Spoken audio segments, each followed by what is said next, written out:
बिस्मिल्लाहिर्रहमानिर्रहीम अस्सलामु अलैकुम रहमतुल्लाह। एक एक करके हुकूमत से तमाम वज़ीर मशीर निकलने की तैयारी कर रहे हैं, भागने की तैयारी कर रहे हैं, क्योंकि उनको अब नज़र आ गया है कि हुकूमत चंद दिनों की मेहमान है। काउंटडाउन इसका शुरू हो चुका है और इमरान खान ने जो स्ट्रैटेजी हिकमत अमली अपनी पार्टी को दी है, अपनी पार्टी के हवाले की है, इसके बाद तो तस्वुर भी नहीं किया जा सकता कि अब हुकूमत ज़्यादा देर निकाल सकती है। जिसकी वजह से पहला इस्तीफ़ा जो है, राना सनाउल्लाह ने इस बात की तस्दीक कर दी है। इनकी आपस के अंदर लड़ाइयाँ शुरू हो चुकी हैं। कौमी असम्बली के अंदर वज़ीर मशीर आपस में ही लड़ाइयाँ कर रहे हैं और इस लड़ाई के वीडियो जो ख्वाजा आसिफ के दरमियान और हनीफ अब्बासी दोनों के दरमियान एक लड़ाई हुई है। ख्वाजा आसिफ और हनीफ अब्बासी के दरमियान कौमी असम्बली के फ्लोर के ऊपर लड़ाई हुई, पूरी दुनिया ने देखा, लाइव चली। ये लड़ाइयाँ इस बात का मुंह बोलता सबूत है कि गवर्नमेंट में होने के बावजूद ये असल में आए हैं लोग दिहाड़ियाँ लगाने।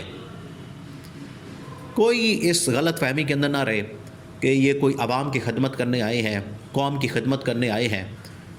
एक तो आवाम के कौम के वोटों से आए नहीं, तो जब उनके वोटों से आए नहीं तो उनकी खिदमत किस तरह से कर सकते हैं। ये तमाम के तमाम लोग दिहाड़ीबाज हैं, ये तमाम के तमाम लोग अंदर लूटमार करने वाले, ठेके लेने वाले और उसके अंदर कमीशन और किकबैक्स लेने वाले, ये वो लोग हैं जिसकी वजह से जब भी इनकी दिहाड़ी के ऊपर कोई फ़र्क पड़ता है, असर पड़ता है, इनको बड़ा मसला होता है, इनको बड़ी तकलीफ़ होती है। ये फिर आपस में लड़ते हैं, आपस में दस्तों गिरबान होते हैं, आपस में इनकी लड़ाइयाँ होती हैं और वो नज़र आ रही। ख्वाजा आसिफ हनीफ अब्बासी के दरमियान ये जो लड़ाई हुई है, ये इस बात का सबूत है।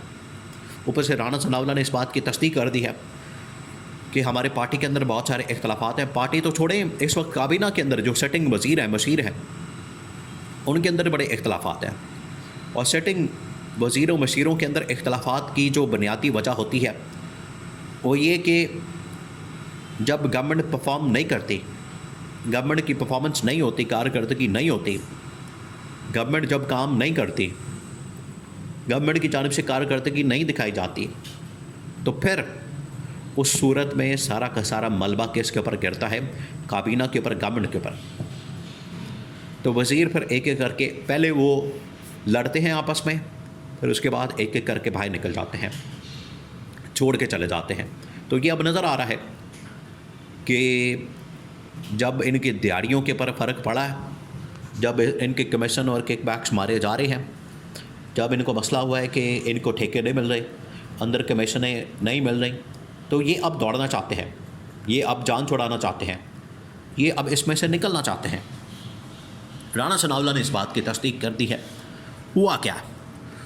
हुआ ये है कि अभी आपको पता है कि पाकिस्तान के अंदर, ये पंजाब के अंदर, सिंध के अंदर जो सैलाब आया, सैलाब आने के बाद ना सिर्फ सियालकोट के अंदर, लाहौर के अंदर, गुजरात के अंदर, गुजरांवाला के अंदर, वज़ीराबाद के अंदर, बल्कि ये रावी सतलुज चनाब के इर्द गिर्द इलाक़ों में जो सैलाब आया है, वहाँ पर देहातों के अलावा बहुत सारे ऐसे रिहायशी स्कीमें बन चुकी हैं, बहुत सारी, जहाँ पर यह सैलाब आ गया और सबको बहा के ले गया, जिसमें ये बड़े बड़े मिनिस्टर्स की जो हाउसिंग स्कीमें हैं वो शामिल हैं। लाहौर के अंदर सबसे बड़ी हाउसिंग स्कीम अलीम ख़ान की, पार्क व्यू, सियालकोट के अंदर, वज़ीराबाद के अंदर तमाम के तमाम वज़ीर मशीर, ख्वाजा आसिफ मुसद्दक मलिक अलीम ख़ान के ऊपर बरस रहे हैं, बाकी लोग ख्वाजा आसिफ के ऊपर बरस रहे हैं। यानी आपस में इनकी लड़ाइयाँ पड़ी हुई हैं, आपस में ये एक दूसरे के साथ लड़ रहे हैं, ये आपस में एक दूसरे के ख़िलाफ़ इल्ज़ाम तराशी कर रहे हैं और एक दूसरे को बेनकाब कर रहे हैं, नंगा कर रहे हैं और पूरी दुनिया के सामने ये हकीकत रख रहे हैं, पूरी दुनिया को ये बता रहे हैं कि अंदर किस तरीके से लूटमार की जाती है। और ये तमाम वज़ीर मशीर पैसा बनाने के बाद, हाउसिंग स्कीमें लॉन्च करने के बाद आवाम को बेयारो मददगार छोड़ देते हैं, वो मरने के लिए जाते हैं, लेकिन बाद में इनका कोई वाली वारिस नहीं होता। ये उनकी जानिब से कहा जा रहा है, जिसके बाद ये लड़ाइयाँ शुरू हुई हैं। अब ये लड़ाई बढ़ते बढ़ते इस वक्त कौमी असम्बली के अंदर आ चुकी है। तो हनीफ अब्बासी और जो ख्वाजा आसिफ हैं आपस में लड़े हैं। इमरान खान इनको हल भी दे रहा है।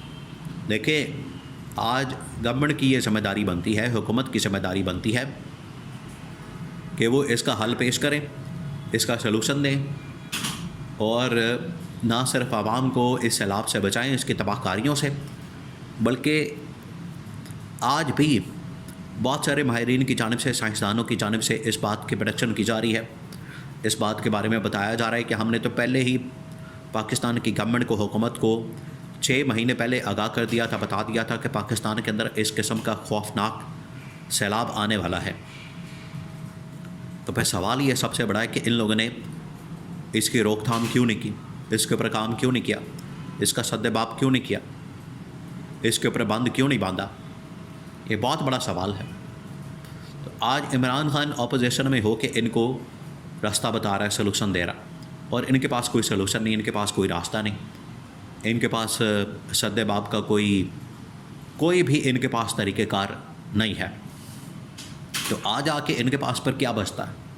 हुकूमत में होने के बावजूद इनके पास सिवाय बातों के, कहानियों के, ड्रामेबाजियों के, झूठे जाली दावों के कुछ नहीं बचता।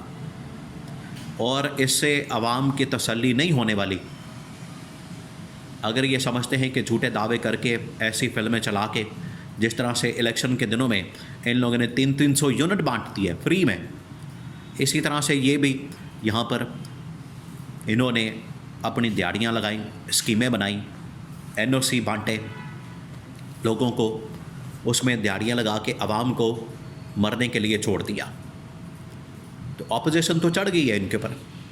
गवर्नमेंट यहाँ पर, क्योंकि शहबाज शरीफ यहाँ पर मौजूद नहीं है, वो चाइना के अंदर बैठा हुआ है, लल्ले तल्ले याशी और सैर सपाटा हो रहा है। लेकिन यहाँ पर मिनिस्टरों की लड़ाई को देखते हुए ये बात कन्फर्म हो चुकी है कि अब ये हुकूमत ज़्यादा देर चलने वाली नहीं है। हुकूमत के अब ज़्यादा दिन नज़र नहीं आ रहे, और यही लड़ाइयाँ, यही इनकी आपस में दस्तों गिरबान होना, आपस में इनकी लड़ाई, आपस में दिहाड़ी के लिए, कमीशन के लिए, किक बैक्स के लिए, आपस में जो एक दूसरे के ऊपर इल्ज़ाम तराशी असम्बली के फ्लोर के ऊपर, ये बात साबित करती है कि अब इस्तीफ़ों का सिलसिला शुरू होना है। PTI तो ऑलरेडी इस्तीफ़े दे चुकी है, अब गवर्नमेंट के इस्तीफ़ों की बारी है, उसके बाद गवर्नमेंट ख़त्म हो जाएगी।